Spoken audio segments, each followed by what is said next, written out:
The Seattle rain didn't fall so much as it hung in the air, a damp, suffocating shroud that clung to the black coats and umbrellas of the mourners gathered around the open earth.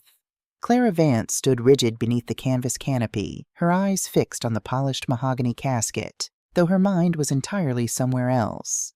She was only 32 years old, yet standing there, listening to the monotonous drone of the minister's voice, she felt as though her life had already reached its end. Ethan was gone, 36 years old. A brilliant mind, a loving husband, a man who had built a tech startup from their garage into a multi-million-dollar acquisition, wiped away in an instant by a ruptured brain aneurysm. One moment they were drinking coffee on their porch, arguing playfully about where to spend the holidays, and the next he was on the floor.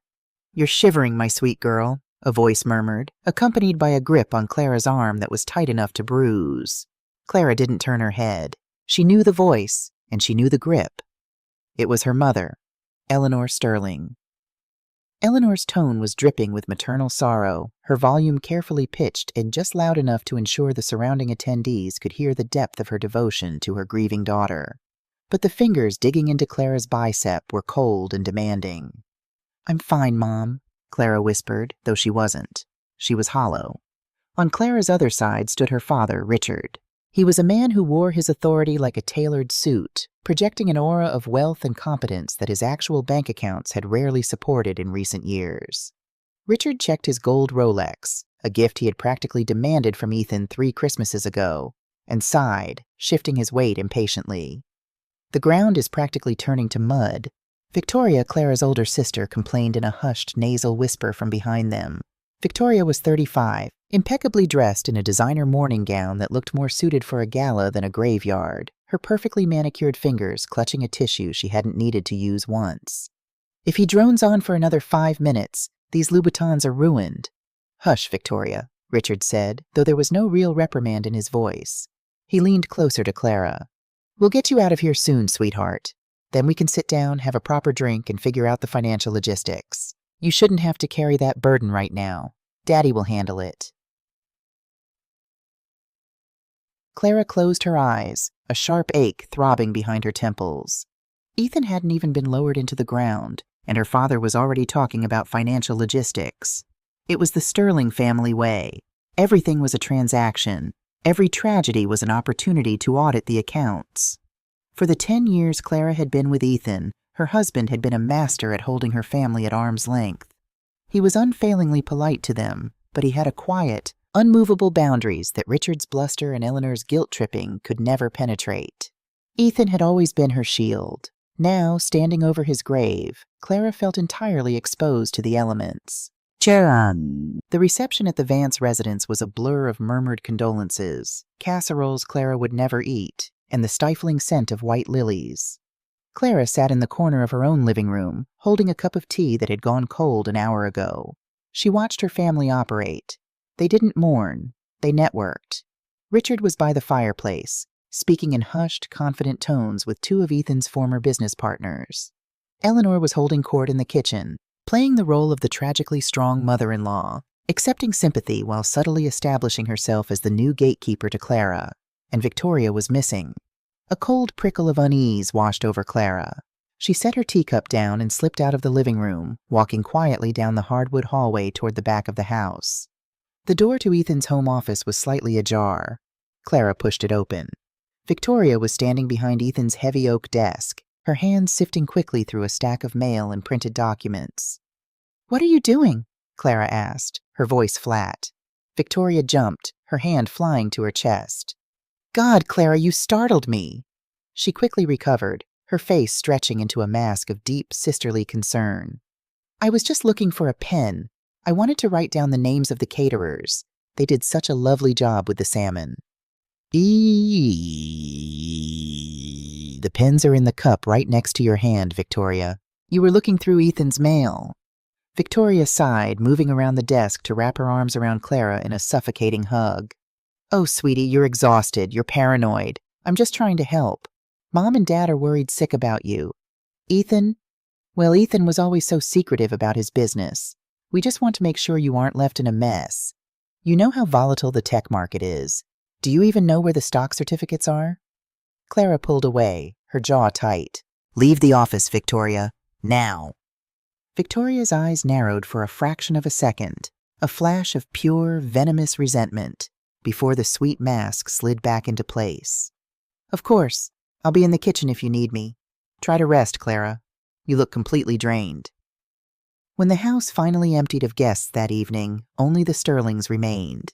They had packed their suitcases and moved into the guest bedrooms without asking, Eleanor declaring that there was absolutely no way they were leaving Clara alone in her condition. Clara was too exhausted to fight them. She locked herself in the master bedroom, wrapped herself in Ethan's old college sweatshirt, and cried until she couldn't breathe. 2 days later, the rain finally stopped, replaced by a biting gray chill that seeped through the windows of the Harrison & Associates law firm. Clara sat in a heavy leather chair across from Arthur Harrison, a silver-haired attorney who had been Ethan's trusted counsel for the better part of a decade. Flanking Clara, sitting practically on top of her, were her parents. Victoria sat directly behind them, her notebook open, pen poised. "Mr. Harrison," Richard began, adopting his best boardroom voice, leaning forward with his elbows on his knees. "I want to thank you for fitting us in so quickly. As Clara's father, I'll be taking the lead on her asset management moving forward. We want to get the probate process expedited. I have my own wealth management team ready to transfer Ethan's portfolio so we can secure Clara's future." Mr. Harrison looked over his spectacles at Richard, his expression completely unreadable. Then, deliberately, he shifted his gaze to Clara. "Clara," the lawyer said softly, "my deepest condolences. Ethan was a brilliant man, and he loved you very much." "Thank you, Arthur," Clara whispered. "Now," Richard interrupted, tapping the desk, "let's get down to brass tacks. We know Ethan's company was acquired by Omnicorp last year. We know his equity was valued at roughly $24 million. We need to know where those funds are currently parked, and we need the authorization forms to transfer power of attorney to me." Mr. Harrison picked up a thick manila folder from his desk and opened it slowly. He didn't look at Richard. "Mr. Sterling," Harrison said, his voice crisp and dry, "I am Ethan Vance's attorney and the executor of his estate. I am here to read his last will and testament to his widow.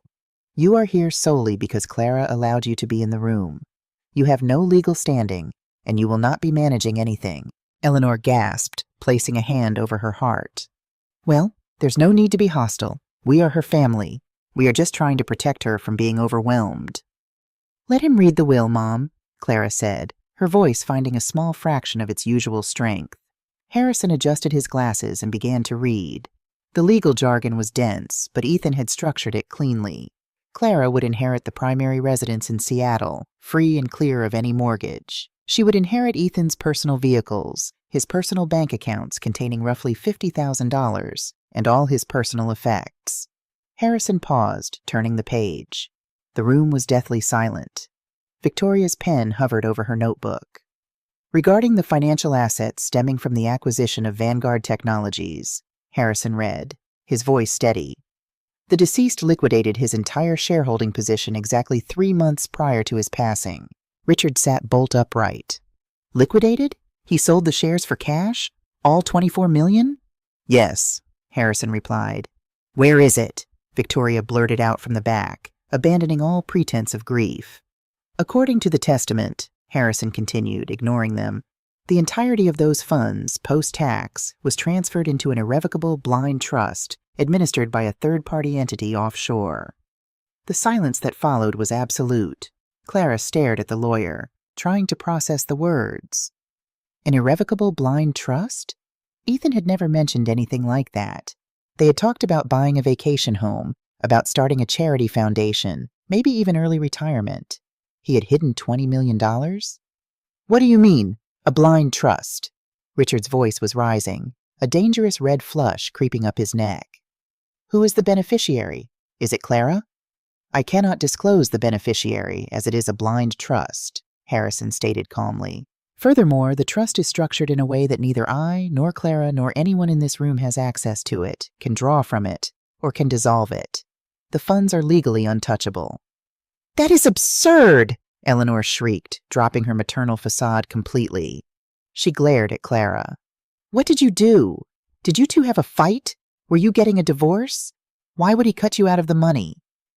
He didn't cut me out, Clara said, though her own heart was pounding with confusion.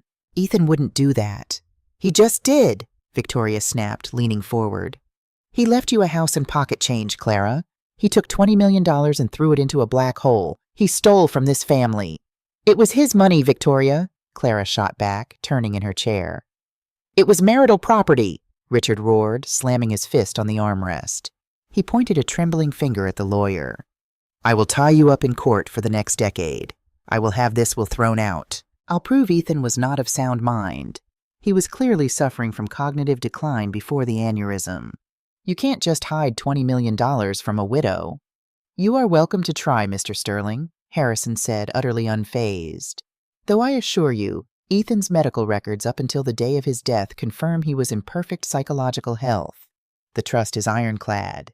Now, if you are quite finished shouting in my office, there is one final piece of estate business I must conclude with my client. A loan. We aren't going anywhere, Richard growled. Dad, stop. Clara stood up.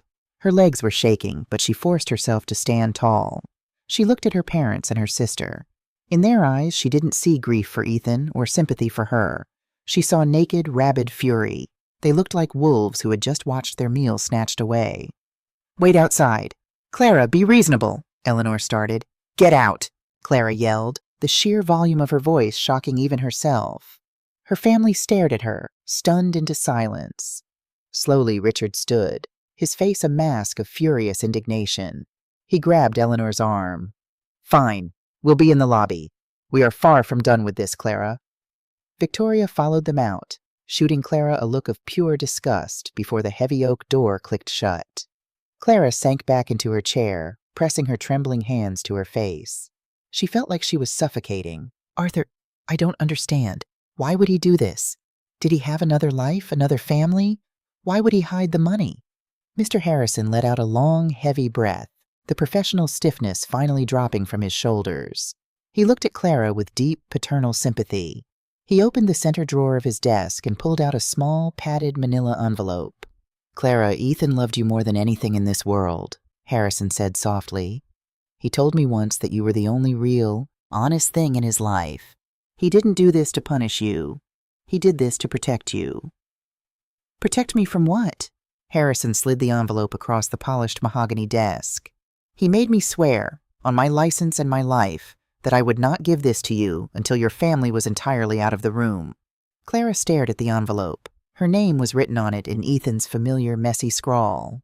With shaking fingers, she tore the flap open and tipped the contents onto the desk. 2 things fell out. The first was a heavy, old-fashioned iron key, speckled with rust. The second was a small slip of heavy cardstock. There was no letter, no explanation, just a string of numbers written in black ink. GPS coordinates. Beneath the numbers, in Ethan's handwriting, was a single cryptic sentence. The wolves will come for you when they realize the meat is gone, Clara. Go to the coordinates, lock the door, and trust me one last time. Clara picked up the heavy key. It felt cold against her palm. Arthur, where do these coordinates go? Wyoming, Harrison replied quietly. Somewhere very remote. That is all I know. Ethan purchased the property through 3 different shell companies. It's completely off the grid, and legally, it doesn't even exist in connection to his name. Or yours. But why? Clara pleaded, tears finally spilling over her eyelashes. Why didn't he just tell me? Because if you knew, you would have to lie, Harrison said. And Ethan knew you were a terrible liar, especially to your family. He knew that when he died, they would descend on you. He wanted to make sure that on paper you were essentially bankrupt. He needed them to believe the money was gone. Clara looked at the door. Through the frosted glass, she could see the blurry, pacing silhouettes of her father and sister. Take the key, Clara, Harrison urged gently. Don't tell them about it. Don't tell anyone about it. When you are ready, go find out what your husband left for you. Clara closed her fist around the key. The jagged edges dug into her skin, grounding her. She slipped the key and the coordinates deep into the pocket of her coat. She took a deep breath, wiped her eyes, and stood up. Thank you, Arthur. Clara walked to the office door and pulled it open. Her family was waiting in the lobby like a firing squad.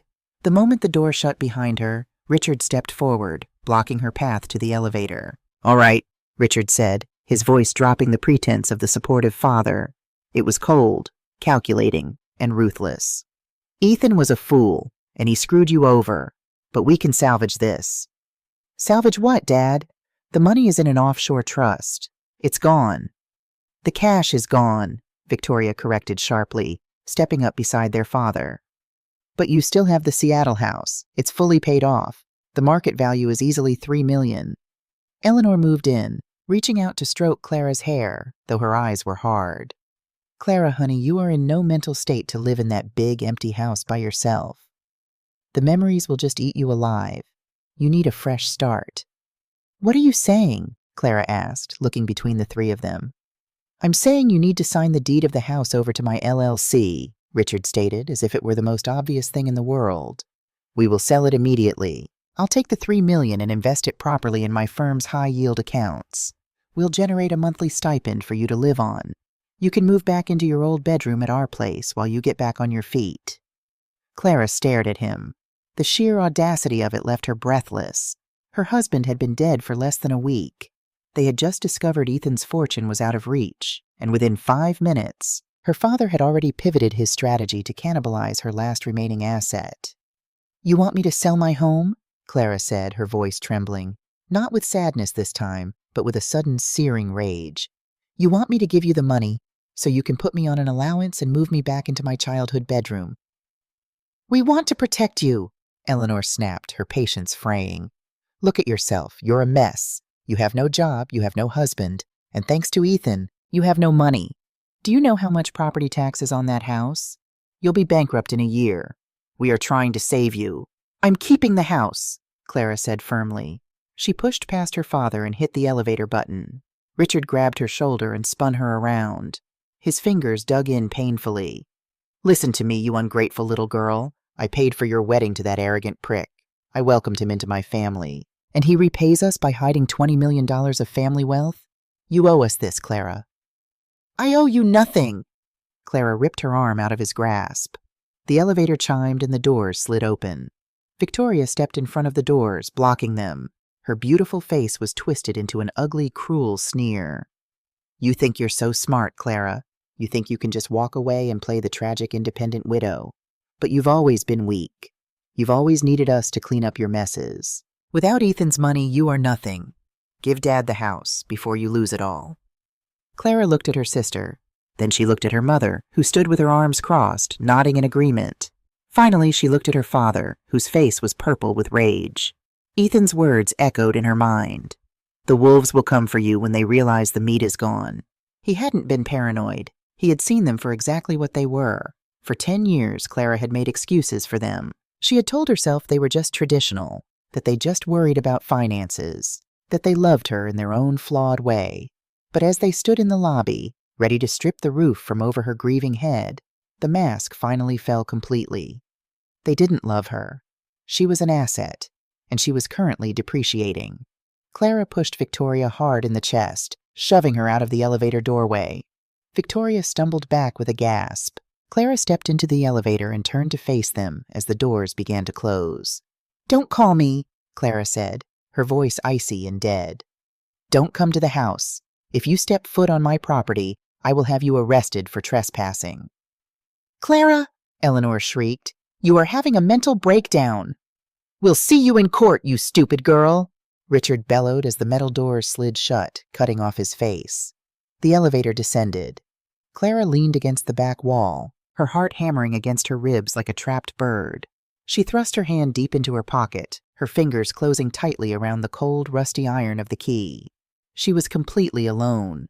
Her husband was dead, and her family had just declared war on her.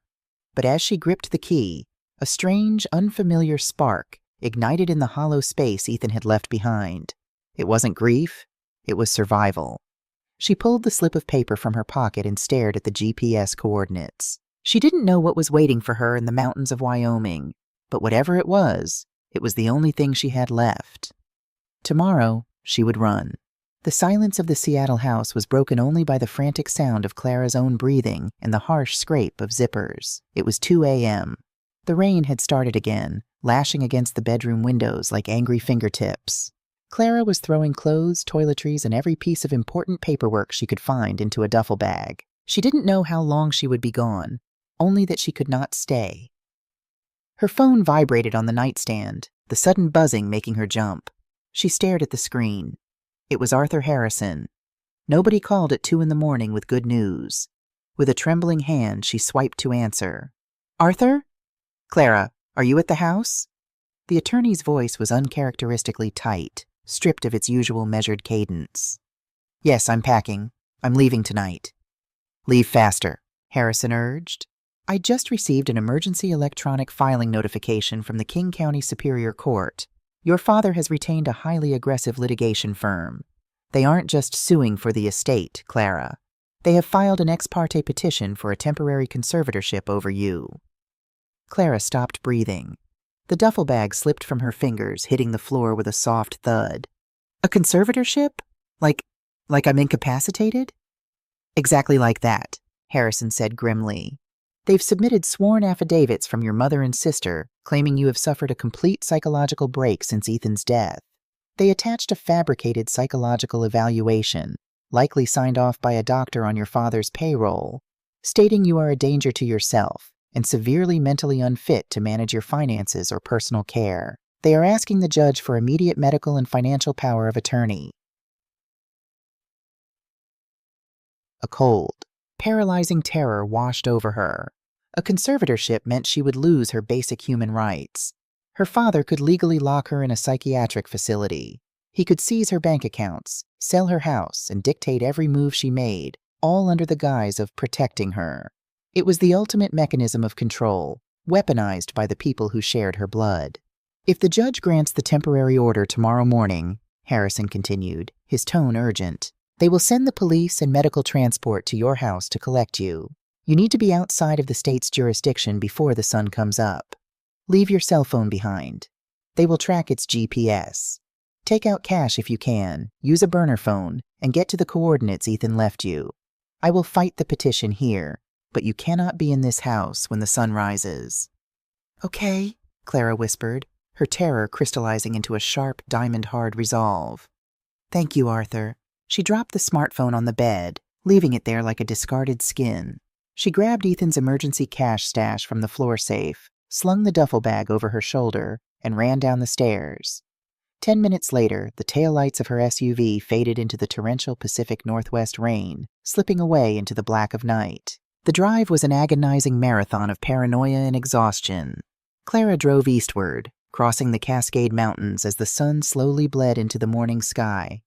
Every time a police cruiser passed her in the opposite lane, her heart hammered against her ribs, terrified that her father had already pulled the strings to have her intercepted. She drank stale gas station coffee, fueled purely by adrenaline and the biting sting of betrayal. Her parents didn't just want Ethan's money. They wanted to erase her autonomy entirely. They wanted to turn her into a puppet, a hollowed-out vessel for their own greed. By the second day, the lush green forests of Washington had given way to the vast, arid expanse of Wyoming. The GPS coordinates led her off the interstate, down a crumbling 2-lane highway, and finally onto a deeply rutted dirt road that seemed to stretch into absolute nowhere. Dust plumed behind her SUV, painting the windows in a fine, gritty film. Finally, the navigation system chimed. "You have reached your destination." Clara put the car in park and stared out the windshield. Her heart sank. Sitting on a flat, sun-baked expanse of scrub brush and cracked earth was a dilapidated, weather-beaten wooden cabin. The roof was sagging, the windows were boarded up with rotting plywood, and a rusted-out tractor sat half-buried in the tall weeds nearby. It looked like an abandoned relic from a century ago, entirely worthless. For a terrifying moment, Clara thought Ethan had made a mistake, or worse, that he had gone crazy before he died. This was the $20 million secret? This pile of rotting wood? She stepped out of the car, the Wyoming wind instantly whipping her hair across her face. She walked up to the sagging front porch, the ancient wood groaning beneath her boots. The front door was heavy oak, scarred and splintered, dominated by a massive rusted iron padlock that looked as old as the cabin itself. Clara reached into her pocket and pulled out the heavy iron key Arthur had given her. It matched the rusted aesthetic of the padlock perfectly, With a trembling hand, she slid the key into the mechanism and turned. It didn't stick or grind. The internal tumblers clicked with the smooth, oiled precision of a bank vault. The heavy padlock snapped open. Clara removed the lock and pushed the wooden door. It didn't budge. She pushed harder, leaning her entire body weight against it. Slowly, silently, the entire door, and the supposedly rotting wooden frame around it, swung inward. She gasped. The wooden exterior was nothing but a hollow shell, a cosmetic facade glued to a foot-thick slab of reinforced military-grade steel. Clara stepped over the threshold, and as she did, automated sensors detected her presence. Deep within the structure, a heavy generator purred to life. Soft recessed LED lighting illuminated the interior, revealing a space that defied everything the exterior promised. It wasn't a cabin, it was a state-of-the-art fortress. The walls were insulated and paneled in sleek, modern wood. A high-end kitchen gleamed in the corner, fully stocked with non-perishables. But the centerpiece of the room was a massive, curved executive desk, surrounded by 4 large computer monitors and a rack of encrypted servers blinking with green lights. A Starlink satellite receiver hummed softly by the window, providing high-speed internet to a place that shouldn't even have running water.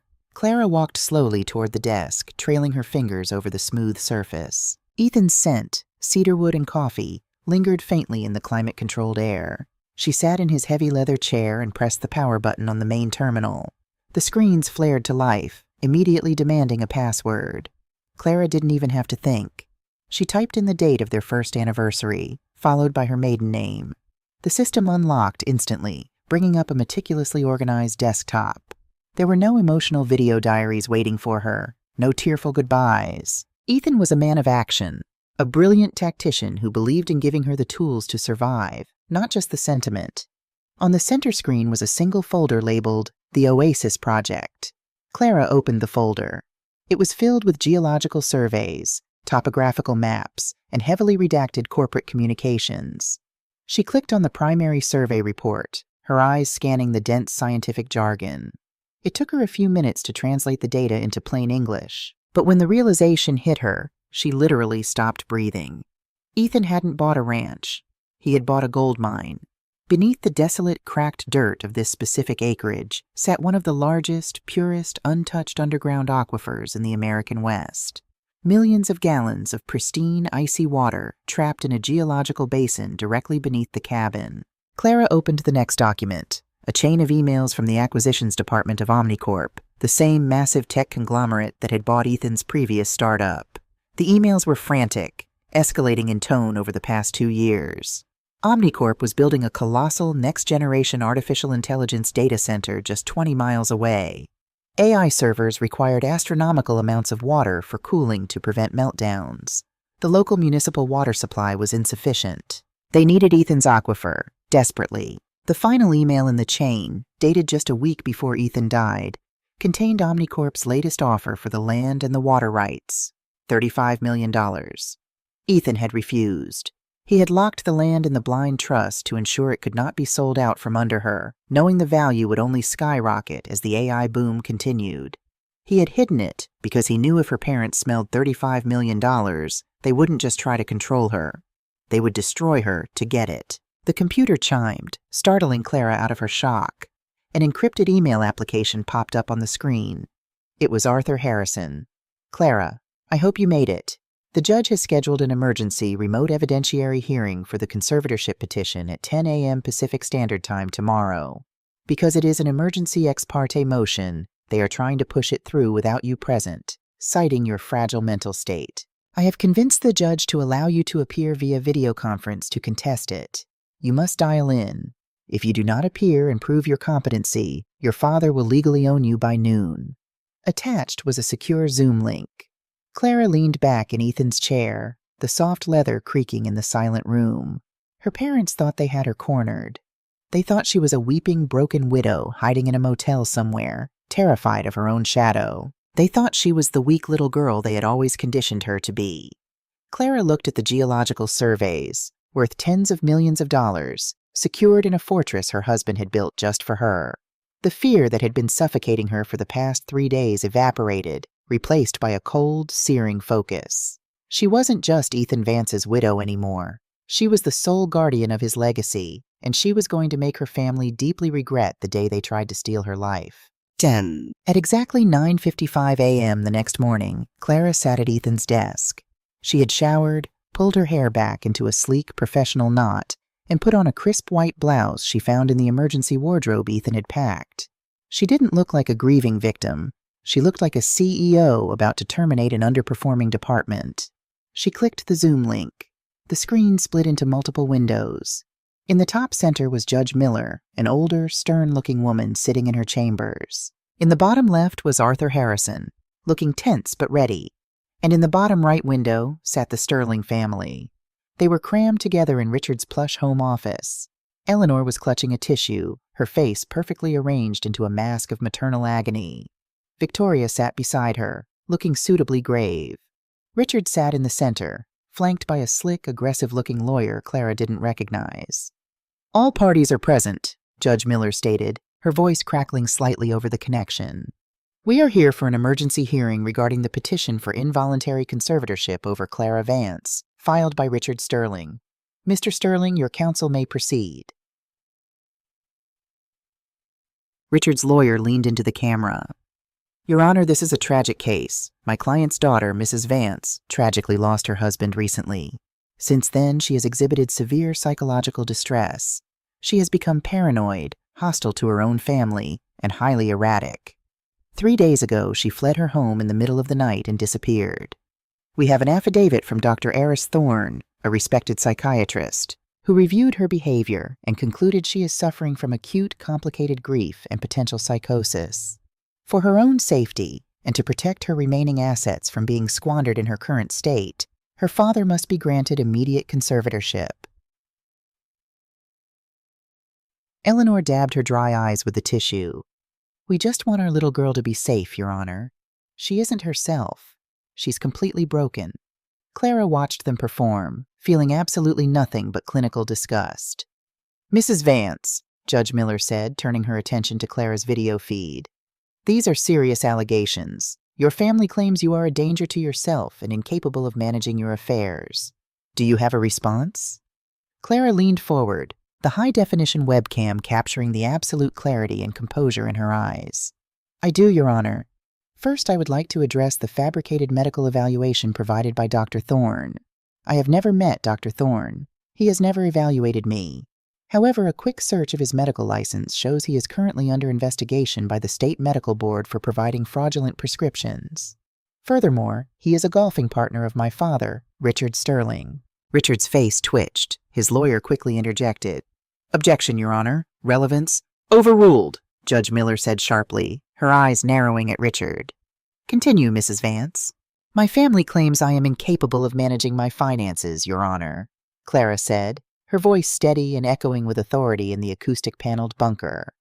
"Yet as we speak, I am sitting in the central operations office of a commercial real estate property located out of state, managing a multi-million-dollar corporate negotiation. I did not flee in a psychotic break. I relocated to my secondary property to conduct business, deliberately leaving my phone behind to avoid the relentless harassment from my family, who have been trying to extort me from my Seattle home since the day of my husband's funeral." Victoria scoffed loudly on the video feed. "She's lying. She doesn't own any commercial property. Ethan's money is gone. He put it in a blind trust." Clara smiled. It was a cold, terrifying smile that Ethan used to wear when he was about to destroy a competitor in a boardroom. "Mr. Harrison," Clara said smoothly, "if you would please screen share Exhibit A and B with the court." Arthur Harrison smirked, clicking his mouse. The Zoom screen shifted, displaying a legally binding document. "Your Honor," Harrison said, "this is the deed to a 300-acre property in Wyoming, fully owned by an LLC of which Clara Vance is the sole managing director. And Exhibit B is a pending letter of intent from Omnicorp, offering $35 million for the acquisition of the water rights on said property. Mrs. Vance is currently evaluating this offer, along with 2 other competing bids from rival tech firms." The color rapidly drained from Richard Sterling's face. He stared at the screen, his mouth opening and closing like a suffocating fish. Eleanor's fake tears vanished, replaced by a look of sheer, unadulterated shock. Victoria looked like she had just been slapped across the face. $35 million, and Clara was in total control of it. As you can see, Your Honor, Clara continued, her voice ringing like a bell, I am perfectly sane, perfectly competent, and currently managing an asset portfolio significantly larger than my father's entire firm. My family filed this petition because they realized they were cut out of my husband's will, and they sought to use the legal system to kidnap me and steal my remaining assets. It is not an act of love. It is attempted financial exploitation. Judge Miller stared at the Omnicorp document, then looked back at the Sterling family's feed. The silence stretched, heavy and lethal. Mr. Sterling, Judge Miller finally said, her voice dripping with absolute contempt, I have rarely seen such a blatant, offensive abuse of the conservatorship process. Your petition is not only denied, but I am referring your psychiatrist to the state board with my personal recommendation for immediate suspension. Furthermore, I am granting a permanent restraining order against you, your wife, and your daughter. If you come within 500 feet of Mrs. Vance, or attempt to contact her in any capacity, I will see to it that you are jailed for contempt of court. Your Honor, please, Richard stammered, panic finally setting in. This hearing is adjourned, Judge Miller snapped, and her video feed went black. Clara looked at the remaining window. Her parents and sister were staring at her, their expressions a mix of horror, rage, and a brand new emotion they had never directed at her before. Fear. You heard the judge, Clara said softly, leaning into the camera. If you ever come near me again, I will bury you. She clicked end meeting. The bunker fell silent again. Clara sat in the quiet hum of the servers, her hands shaking slightly from the adrenaline crash. She had won the battle. She had defended her freedom and secured the fortress. But as she looked at the folder on the desktop, she knew the war was far from over. Her family was greedy, but they were also vindictive. They knew about the Wyoming property now. They knew there was $35 million on the table. They wouldn't stop. They would dig, they would lie, and they would try to find a loophole to take it all. Clara opened a new terminal window on Ethan's computer. She remembered what Ethan had told her once, late at night, about dealing with toxic people. You don't just build walls, Clara. You dig a moat, and you fill it with something that will bite them if they try to cross. It was time to see what else her brilliant, secretive husband had left hidden in the servers. It was time to find the teeth. The digital clock on Ethan's multi-monitor display flipped to 3 a.m. Clara sat bathed in the cool blue light of the screens, a half-empty mug of black coffee cooling beside her keyboard. She had spent the last 48 hours doing something she had never done before, dissecting her own family. After Judge Miller had thrown out the conservatorship petition, Clara knew the silence from Seattle wouldn't last. Her father's pride was wounded, but his greed was starving. He would find another angle. So Clara had dug into the encrypted servers, searching for the teeth Ethan had promised. She found a locked partition on the hard drive labeled simply, the contingency. It was password protected, but this time, Clara's birthday didn't work. Neither did their anniversary, or Ethan's favorite quotes. The partition sat there, an impenetrable black box, mocking her exhaustion.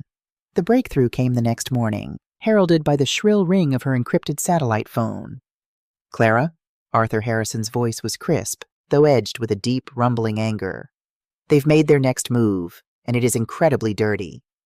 Clara stared out the window at the rugged Wyoming landscape.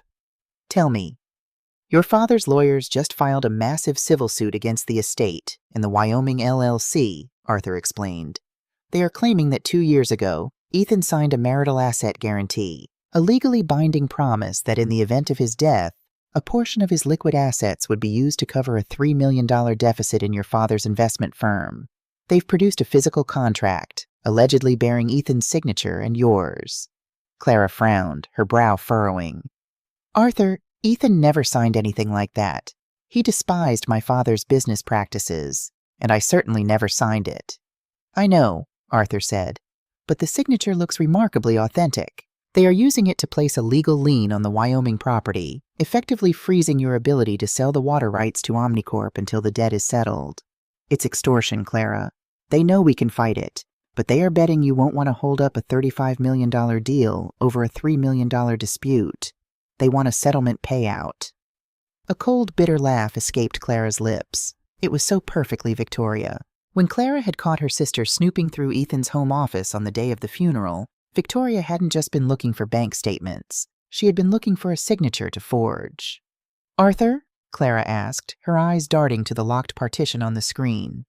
"What is the exact court filing number for this lawsuit?" Arthur rattled off a string of alphanumeric digits. Clara typed them into the password prompt of the contingency folder and hit enter.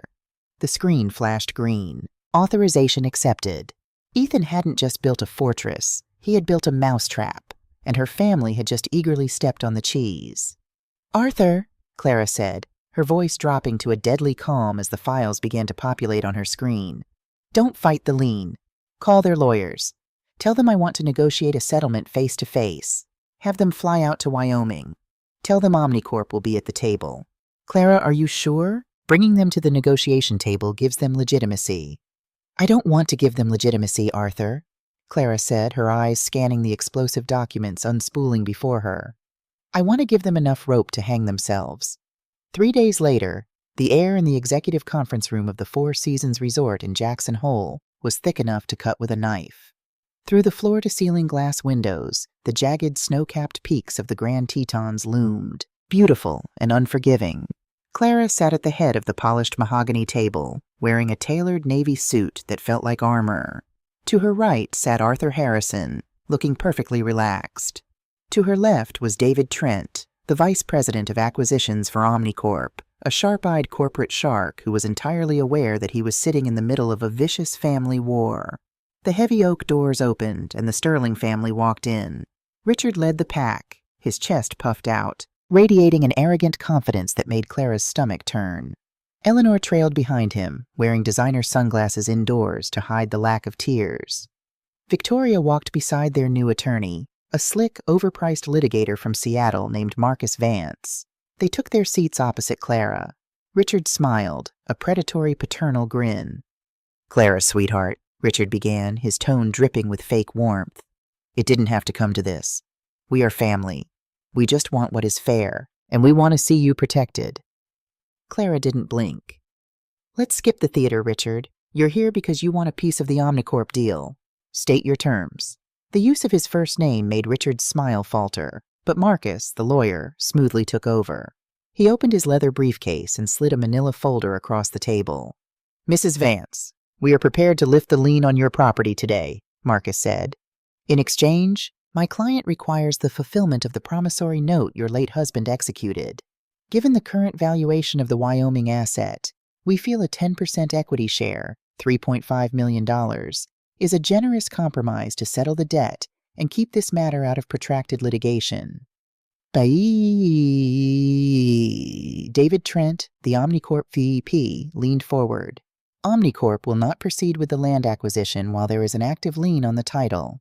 We need clean ownership, Mrs. Vance." "See?" Victoria chimed in, leaning over the table, unable to hide her smugness. "You need us to sign off, Clara.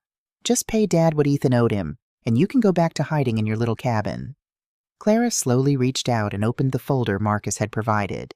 Inside was a photocopy of the contract. At the bottom, in blue ink, were 2 signatures, Ethan's and hers. They were incredibly good forgeries. Victoria had always been the artistic one. "Victoria," Clara said, her voice echoing in the quiet room. "This contract is dated October 14th of last year. Did you personally witness Ethan sign this document?" Victoria exchanged a quick glance with her father, then lifted her chin defiantly. "Yes, I did. He signed it in Dad's office. I was standing right there." "And you witnessed me sign it as well?" "You signed it later that evening," Victoria lied effortlessly. "You knew Dad's firm needed capital. You agreed to help." Clara nodded slowly. She closed the folder. "Mr. Trent," she said, turning to the Omnicorp executive, "my husband was a brilliant software engineer, but he was also deeply paranoid about corporate espionage. Do you know what a bait file is?" David Trent smiled faintly. "A fake document or file deliberately left in an accessible location, usually implanted with a tracking pixel or metadata to identify whoever steals it." "Exactly," Clara said. She reached into her own leather portfolio and pulled out a thick stack of glossy, high-definition photographs, sliding them across the table toward her family. When Ethan realized his health was failing, He knew you would scavenge his home office the moment he died, Clara said, her eyes locking onto Victoria's. So he drafted a fake promissory note. He printed it out, left the signature lines blank, and hid it at the bottom of his filing cabinet. But he didn't just print it. He used a proprietary microscopic watermark matrix developed by his own company. It's invisible to the naked eye. Victoria's face went chalk white. She stared down at the photographs. They were macro lens images of the very contract she had submitted to the court, illuminated under a blacklight. Beneath the forged signatures, glowing in bright neon green, was a timestamp and a microscopic serial number. Ethan also set up a hidden security camera in his office, Clara continued, her voice rising, filling the room with an undeniable, crushing authority. I have crystal clear 4K video footage of you, Victoria, stealing that blank document from his desk while the rest of the guests were eating funeral sandwiches in my kitchen. Richard shot up from his chair. This is a setup. You can't prove— Sit down, Richard, Arthur Harrison snapped, his voice cracking like a whip. Or we will have security remove you. Richard slowly sank back into his chair, the bluster draining from him. As for October 14th, Clara said, pulling a verified passport ledger from her file. On the day Ethan supposedly signed this document in your office, he was in Tokyo, Japan, consulting for a robotics firm. His passport was stamped, his hotel receipts are documented, and he gave a keynote address to 500 people. I have the YouTube link if you'd like to watch it. The silence in the room was absolute. The slick lawyer, Marcus, stared at the documents, realizing his clients had just dragged him into a massive career-ending felony. He slowly closed his briefcase. Victoria, Clara said, leaning forward, you just admitted on the record, in front of a corporate executive and 2 attorneys, that you witnessed the signing of a document that was forged. Submitting this to a federal court to extort money is wire fraud, perjury, and attempted grand larceny. Eleanor began to cry, but this time the tears were real. Clara, please. She's your sister. She made a mistake. We were just desperate. Desperate? Clara echoed, the word tasting like ash in her mouth. She didn't feel triumphant. She just felt an overwhelming, profound disgust. She reached into her portfolio one last time and pulled out the contents of the Dark Secrets folder. 3 heavy, red-tabbed binders. She dropped them onto the table with a heavy thud. Ethan's contingency plan didn't just contain proof of your forgery, Clara said softly. Once you triggered his system by filing that lawsuit, it decrypted a 10-year financial audit he had secretly conducted on your family. Richard stared at the red binders, his hands beginning to shake uncontrollably. I always wondered why you controlled my childhood trust fund so tightly, Dad, Clara said, her voice trembling slightly with the weight of a lifetime of betrayal. You always told me it was tied up in long-term bonds, but Ethan tracked the routing numbers. You drained my college fund 20 years ago to cover your own bad margin calls. You've been funneling money out of my name to avoid IRS audits for a decade. You didn't file for a conservatorship to protect me. You filed it because you knew if I ever gained control of my own finances, I would see the massive gaping holes where you had robbed me blind. Richard looked away, unable to meet his daughter's eyes. The invincible patriarch was gone, replaced by a pathetic, terrified old man facing the consequences of his own greed. Mrs. Vance, David Trent from Omnicorp interrupted gently, looking at the Sterling family with open disgust. Does Omnicorp need to be concerned about legal entanglement with these individuals regarding the property? No, Mr. Trent, Clara said, her gaze fixed on her father, because they are going to sign a document for me right now. Arthur Harrison slid a single stapled document across the table to Richard. This is an irrevocable waiver and non-disclosure agreement, Clara explained. It states that you relinquish any and all claims to Ethan's estate, my personal assets, the Wyoming LLC, and any future earnings. It also includes a permanent, legally binding no-contact order. If you call me, email me, or come within 1,000 feet of me, I will hand these 3 red binders to the Internal Revenue Service and the FBI. Victoria was sobbing now, her face buried in her hands. Eleanor was shaking her head, whispering Clara's name as if it were a prayer. Sign it, Clara commanded. Richard picked up the pen. His hand shook so violently he could barely hold it. He looked at Clara one last time, perhaps searching for the compliant, desperate-to-please little girl he had raised. But Clara Vance was gone. In her place sat a woman forged in the fires of grief and betrayal, wearing armor built by a man who had loved her enough to set her free. Richard signed the paper.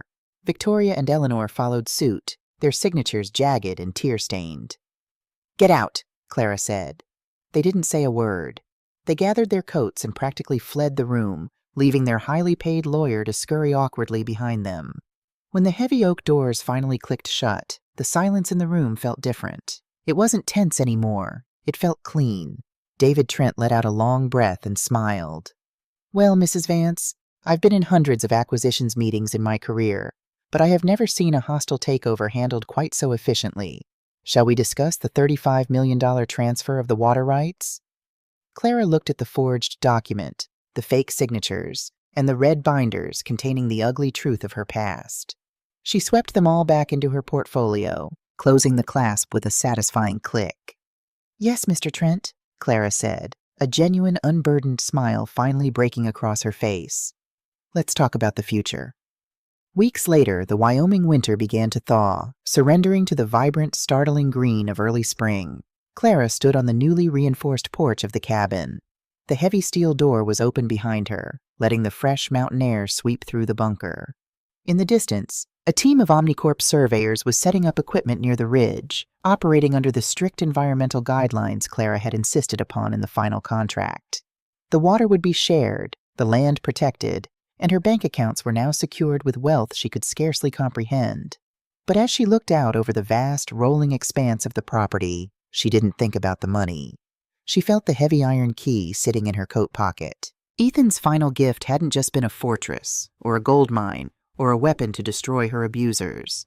His greatest gift had been the truth. He had forced her to see her family for what they were, and in doing so, he had forced her to see herself. She wasn't weak. She wasn't dependent. Clara took a deep breath of the crisp Wyoming air.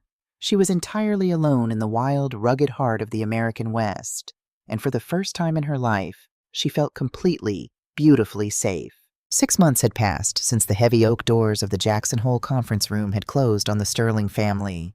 In Wyoming, the seasons had shifted from the vibrant green of spring to the golden, sun-drenched warmth of late summer. Clara Vance stood on the wraparound mahogany deck of what used to be a dilapidated fake cabin. It was unrecognizable now. Using a fraction of the initial $10 million upfront payment from Omnicorp, Clara had hired a top-tier architectural firm to transform Ethan's bunker into a stunning, eco-modern glass and timber estate that blended seamlessly into the rugged landscape. The reinforced steel doors remained, but they were now hidden behind beautiful hand-carved cedar. She took a sip of her morning coffee, watching a small herd of wild mustangs graze near the ridge.